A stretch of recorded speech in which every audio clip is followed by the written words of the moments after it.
UAS Matkul Bahasa Indonesia dengan dosen pengampu Ibu Lasmikma SSMPD. Secara harfiah, istilah kosan atau indekos berasal dari bahasa Belanda in de kos yang berarti tinggal dan ikut makan. Namun, dalam praktiknya di Indonesia, kosan kini lebih merujuk pada penyewaan kamar saja dengan atau tanpa fasilitas. Pada dasarnya, kosan adalah solusi tempat tinggal sementara bagi individu, khususnya mahasiswa dan pekerja perantau yang membutuhkan hunian dekat dengan lokasi aktivitas utama mereka, contohnya kampus, kantor, dan lain-lain. Bagi jutaan mahasiswa dan pekerja perantau, kosan adalah langkah awal menuju kemandirian. Kosan memungkinkan akses ke pendidikan berkualitas di kota-kota besar yang jauh dari kampung halaman. Kosan atau yang juga dikenal dengan indekos adalah sebuah konsep akomodasi sewa kamar yang telah menjadi bagian tak terpisahkan dari lanskap perkotaan di Indonesia. Lebih dari sekedar definisi harfiahnya sebagai menyewa kamar, kosan memiliki arti yang sangat mendalam dan multifaset, terutama bagi para individu yang merantau. Secara etimologis, indekos berasal dari bahasa Belanda in de kos, yang berarti ikut makan, atau tinggal di rumah orang lain dan ikut menikmati fasilitas makan. Namun, seiring berjalannya waktu, maknanya berevolusi. Kini, kosan secara umum diartikan sebagai sistem penyewaan kamar privat, perorangan atau berdua, di dalam sebuah bangunan, rumah atau gedung khusus kosan yang dimiliki dan dikelola oleh individu atau badan usaha, dengan fasilitas umum yang dipakai bersama oleh seluruh penghuni. Di Indonesia, kosan memang sering dibedakan antara kosan pria dan kosan wanita.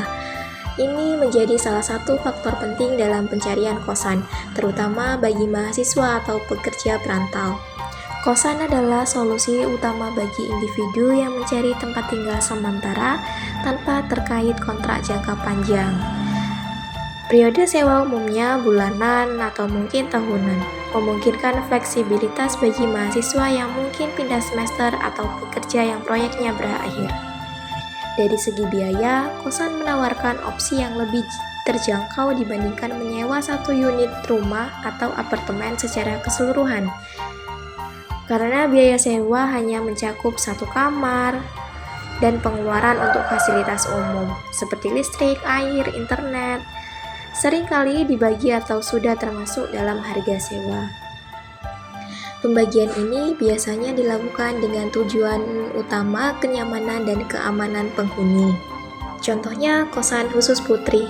Kosan ini hanya menerima penghuni wanita, biasanya memiliki aturan yang lebih ketat terkait jam berkunjung tamu pria. Bahkan ada yang melarang tamu pria masuk kamar.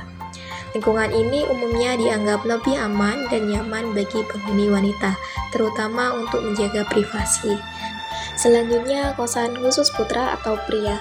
Kosan ini hanya menerima penghuni pria. Aturannya mungkin sedikit lebih longgar dibandingkan kosan khusus putri, tetapi tetap ada batasan tertentu untuk menjaga ketertiban. Fokusnya pada menyediakan lingkungan yang sesuai untuk kebutuhan penghuni pria. Yang terakhir, kosan campur, pria dan wanita. Kosan ini menerima penghuni pria dan wanita dalam satu bangunan. Jenis kosan ini biasanya lebih jarang ditemukan di lingkungan kampus tradisional karena pertimbangan keamanan dan kenyamanan yang lebih kompleks. Jika ada, biasanya memiliki aturan yang sangat jelas dan ketat untuk memisahkan area gender. Misalnya, lantai berbeda untuk pria dan wanita, atau setiap kamar memiliki fasilitas lengkap, kamar mandi dalam untuk menjaga privasi. Mengapa ada pembagian kosan khusus putri dan kosan khusus putra? Karena menyangkut keamanan dan privasi. Ini merupakan alasan utama dari orang tua maupun penghuni sendiri merasa lebih nyaman dan aman